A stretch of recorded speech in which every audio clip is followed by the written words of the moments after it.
Welcome to Live with Anton Gunn. It is 2 p.m. East Coast time, 11 a.m. Pacific. To everybody in the Central time zone, in the Mountain time zone, it's time to get in where you fit in. I'm excited today to share a message with you that I think is going to land, and it's going to continue on some of the talks that I've done in the previous weeks about workplace injustice and really about the unfair practices that exist in our workplaces. And so some people don't want to acknowledge those things exist, that those unfair practices exist. And I'm going to talk a little bit about that. But I'm really going to talk to you today. This is really all about you. Now, when I say all about you, I want you to know that if your workplace is to ever get on equal ground, you have to challenge the unfair practices in the workplace. You have a role in this. You cannot be a bystander. And that's probably part of the problem today is that too many people are being bystanders when injustice happens in the workplace. When unfairness happens in the workplace, too many people are sitting idly by, watching it happen and hoping that it will fix itself, that it will work itself out, or that other people will intervene. And I'm telling you now that you have to play a role in addressing the unfair practices that exist in the workplace. So today, I'm going to spend just a few minutes talking about the three keys to get common ground. And when I mean common ground, I'm really talking about equal ground. How do we get to a place that we eliminate these unfair practices? And I'm saying we, but I really should be saying you. Three keys for you to challenge the unfair practices that exist in your workplace. You have a role, you have a responsibility, you have power, you have influence, you have the ability to challenge, if not end them all together. So today we're going to talk about that. And I might share a few examples of what I mean by that. Or how do we play this out in real time, or what are some ways to look about it? And I'm just going to tell you that over the last several weeks, I've talked to more leaders than I can count. I mean, when I mean talk to leaders, I'll come off stage at a keynote after delivering a 60-minute or a 75-minute keynote, get a standing ovation, and everybody in the room feels empowered, feels motivated to go back and build a world-class culture in their organization, or they're empowered to be a better leader. And I will inevitably have somebody who will come up and shake my hand after the event with tears in their eyes.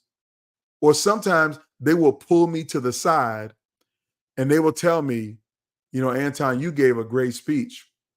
And for the most part, this organization is a good organization. But some of those things that you talked about in your keynote, I'm dealing with right now.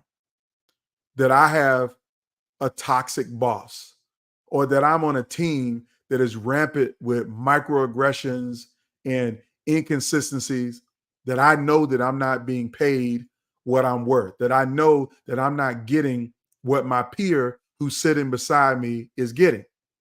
So they literally know about inequity in their organization. And literally, I've just given a great speech and everybody loved it. But there's always at least one. Sometimes there's several who call me and pull me to the side to talk about what they're experiencing in the workplace. And so the first key for you to challenge the unfairness in the workplace is to, number one, acknowledge that the unfairness exists. You have to confront the truth that you have some unfair, unjust, unequitable practices inside of your organization. That discrimination exists in your organization, that some people's voices are suppressed inside of your organization. And yes, you have excluded people inside your organization. And this environment might be toxic and hostile for people. You have to confront the truth that your place of work ain't great. Now, let me personify this example for you. Now, for some of you, this might be triggering. For some of you, it might be a little bit disconcerting. But I have to tell you about an experience that I had. I'm going to change the names to protect the innocent, so to speak. But I really want y'all to hear this circumstance. And I want you to let me know in the comments if anything like this is something that you have dealt with in your organization. So I'm giving a leadership session around equity and around diversity. And then as the session breaks, and so it's an all-day session. So it's not like a halftime day or 1 hour keynote. This is like a full day training. So we take a break in the middle, and a gentleman comes up to me. Let's just say his name is Marco. Marco comes up to me, and Marco is the supervising director or the manager of a septic tank division in a county health department. Marco comes up to me and tells me, he says, Anton, your presentation is great, but I'm dealing with a challenge right now, and I just don't know what to do with about it. And I said, well, tell me what the challenge is. He says, well, there's one employee in our department who I think is a racist and I think is a bigot. He's definitely a sexist and he's incredibly offensive to everyone. I said, really? He says, yeah, and he's been in the department for 20 years. And because he's been in the department for 20 years, he knows more about the job than everybody else. And they keep him around because of his experience and his expertise. But he says some of the worst stuff and he treats people so bad. He says it's so bad that when people look at the schedule and they find out that they have to work with him, they call out sick so they don't have to come to work with him. He's that bad. And I said, wait. You got to give me some example. And he proceeds to give me 2 examples that were very offensive. The first one is the day that Marco was named a supervisor of the department. This gentleman walks up to him and says, so I hear you are the new stupid visor. Not supervisor, but stupid visor. That's literally what this man said to Marco. And I was like, wow, what did you do? He says, well, one, I was shocked by it. I knew he was a bad dude, but I wouldn't ever expected him to walk up to me, somebody in leadership, to say that. But he says, that's not the worst, Anton. He said more offensive things than that to me. He even said that he can pleasure my wife better than I can. Now, at that point in time, I was really blown away. I was like, who is this guy? Did you report him? He says, yes, Anton. He's been reported to HR for 20 years, but nobody in HR will do anything about him. I can't figure out what he must have on those people to let him carry on this bad behavior. And I said, Marco, can you tell me what is this costing you to have somebody like that in your department? He says, well, Anton, we're about 6 months behind on inspecting septic tanks. And I said, what do you mean 6 months behind? He says, well, we do everything in pairs and that's how we get the work done. But whenever this guy is on the schedule, people always call out sick or they always take a day off or something happens. And therefore we get behind on inspecting septic tanks. And so I asked him, I said, so if you're getting behind on those septic tanks, what that might mean for your community. He said, well, number one, they won't get inspected and some of them could be full. Maybe some of them will overflow. And if they overflow, then it will get into the groundwater and people might get diseases of all types and get sick. And that's what we can't have, is that we're trying to keep the city safe and keep people alive. And so I said back to him, you mean to tell me that because nobody in your department will confront this bad employee and the injustices that he's carrying out every single day, that people might get sick and die in this community? He says, well, now that you put it like that, that's exactly what could happen because nobody wants to work with this bad dude. So my point to you all, if you are in a leadership position like Marco, or maybe you're Marco's boss, you need to confront the truth that you got some injustice in your house. You got some bad things going on.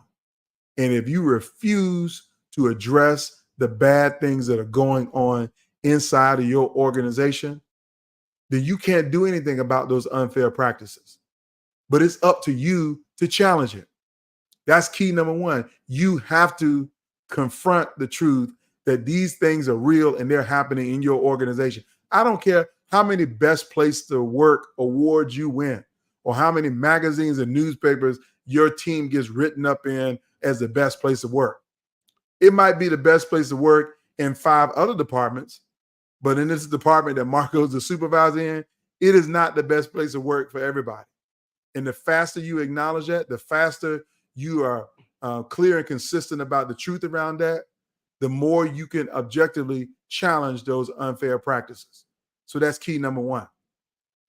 Now, key number two is that I want you to know that when you acknowledge injustice, you need to not just acknowledge it to yourself, you need to acknowledge it to the entire organization, particularly everybody who's in a leadership role in the organization.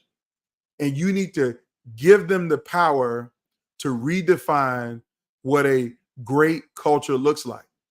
That you know what the unfair practices are because you confronted the truth and you spoke about it. But what's the opposite of unfair? What does fairness look like? What does justice look like? What values do you have as an organization to demonstrate to people that we're going to eliminate every unfair practice because we believe in these values? Now, the example of that I like to give is the pleasure and the privilege that I had back in 2007 and 2008 to work on Barack Obama's presidential campaign, his primary campaign. And one of the things that we knew about politics and that we knew about most politicians is that many times they wanted the vote of the communities that they campaigned for, but they didn't really respect their opinion, their experiences, their background. They might not even have respected the community. The second thing they didn't do is that they asked for their vote, but they didn't empower them to and help them to achieve the goal on the election. The third thing old campaigns did is that many times they didn't include everyday people in the discussion. They would talk to the pollsters, they talked to the researchers, they talked to all of the political people, but they wouldn't talk to the everyday people. They wouldn't talk to them. They wouldn't get the everyday people's opinion. But on the Obama campaign, we said that we're going to change this narrative by empowering grassroots people to take ownership of everything that we build and everything that we do. And we had 3 values that we lived by on the campaign. The first value was respect. The second value was empower. And the third value was include. Respect, empower, include. That means we were going to respect you, respect your opinion, respect your ideas, respect that you were just as committed and as passionate about this as I am. Empower means I'm going to give you the tools, the information, and the resources to help us to succeed, for you to move it into a better direction if you got a better idea. And that I'm going to include you on the discussion and the decision-making around what we choose to do as a team. Respect, empower, include. So the second key, if you're going to take a role in challenging unfair practices, is that you got to empower people. You got to include them, and you got to respect that they care as much about the culture as you do, that they own the culture just like you do, that you can't be Superman. There's no S on your chest. You can't be Wonder Woman. There's no W on your chest. You don't have a magic lasso and you don't have no bracelets to block bullets. You're not the hero. Your organization has to become the hero. So if you are going to challenge the unfair practices, you have to unleash the power of your team to help you to challenge those practices. Give them the ability to define what great culture looks like. Get them to ability to understand that they have to be as invested in this transformation as you are. That's the second key, is to empower your executive team, your leadership team, to redefine the culture, to define what world-class look like for you. I know what it looked like. I can give you the definition. but you have to define, what does world-class look like in our company? What are the values that we stand by? Like the Obama campaign, their values was respect, power, and include. That's what we're going to stand by. So what are yours? And are you stating those values and helping people to come up with those values so they can redefine what your culture needs to look like? That is the second key. Now, the third key is, you got, even if you confront the truth, even if you empower people to redefine culture and you start going in that direction, here's what I want you to know: that this type of transformation will not happen overnight. To go from an unfair organization to a fair organization, from an unjust organization to a justice organization, to go from a non-diverse and inclusive organization to an organization that is diverse, inclusive, and equitable, it is not going to happen overnight.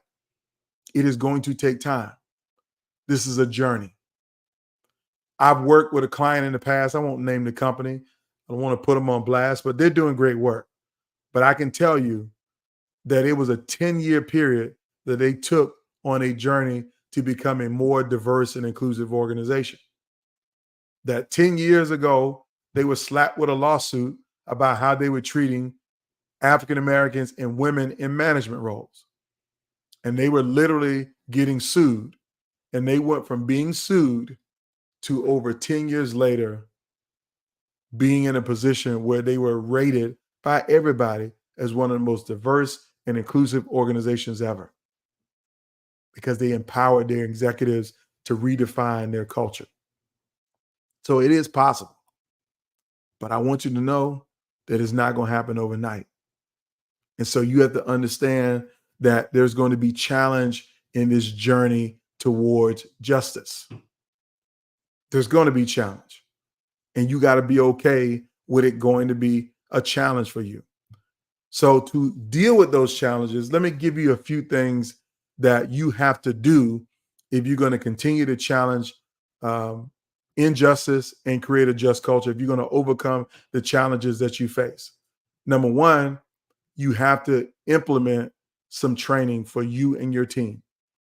Unconscious bias training, implicit bias training, training around understand what equity is, training around microaggressions, training around how to communicate cross cultures, training around understand how to be culturally intelligent and inclusive, training around emotional intelligence. There's so much training you're going to need to do, but training ain't going to be enough, because in addition to training, you need transparent policies that are designed to be inclusive, to root out unfair practices like around pay scales and pay grades and how you rate people on degree. Let me give you an example of some unfair policies that an organization might have. That you might post a job description for an administrative assistant, okay, someone to do administrative tasks to support an organization. And you might have in the job description, must be able to lift 40 pounds. Now, let's be clear. Is it required of every administrative assistant to lift 40 pounds? Would they ever lift 40 pounds at any point in time? What if you're small? What if you're disabled and you can't lift 40 pounds? Then you have been disqualified from being an administrative assistant, even though you might have all of the skills and experience to do. That's an unfair policy. So you might need to change that policy or get more transparent about the policies that you have. So you got to have training, you got to have transparent policy. The third thing, if you're going to continue to overcome the journey and overcome the challenges that you face on this road towards justice, is you need to have some total accountability. And that is, you got to hold people accountable. There's nothing worse than saying you're going to be an accountable organization, but you're unwilling to hold people accountable. You got to find a way to do that. You got to find a way to build an accountability to everything that you do. See, that accountability is where most organizations drop the ball. They make good statements, they got good policies, they get procedures, they got good values. But when people don't follow those values, don't follow those procedures, don't follow those practices, they just let it go. That's not accountability. You got to have accountability. Now, here's the last piece that I'm going to give you as a part of this third key to navigate the challenges around building a just organization. And that key is fearlessness. Fearlessness. That you have to be you, not anybody else. You have to be unafraid to confront anybody and everybody in your organization who is operating in a place of unfair practices. You got to get in there. And when I mean get in there, you got to get in there and be fearless. You got to have the mindset to say, you know what? I'm not going to allow this to be an unfair, unjust workplace culture on my watch. This is not going to happen on my watch. That I'm committed, I'm authentic, I'm going to hold myself accountable, but I'm going to speak truth to power and confront the truth. I'm going to hold you accountable for helping me to make this a just culture. And I know that this journey is long, but I'm going to be fearless the whole way on this journey. That's what we have to do if we want to achieve equal ground. If we want to achieve the place where your role is acknowledged, respected, and influential in challenging unfair practices in your workplace. It's up to you, not anybody else. You can hide in the closet if you want, but it ain't going to go away. You can pretend like it's somebody else's job, but it ain't going to go away. You can pretend like it's not happening, but it is not going to go away. So you have to be the leader. You have to be the change that we want to see in the world. You have to be the person who gets up, get out, and gets something. You can't let the days of your life pass by. You got to be the leader that does what is required to build an organization that is fair and just, and that you don't allow unfair practices to stand. So if this message resonated with you, or if you know somebody that needs to hear it, I want you to share it with them. If you want more content like this, you can read the details of this live on my blog at antongunn.com. You can read it. I'm giving you my verbal dose of it and my verbal interpretation of it, but I wrote some narrative stuff for you to have. So I want you to check it out. Give me your thoughts. But most importantly, make sure that you work to build equal ground where you are, and that you accept your role in challenging these unfair practices in the workplace. Everybody have a fantastic day, and I'll see you next week. Take care.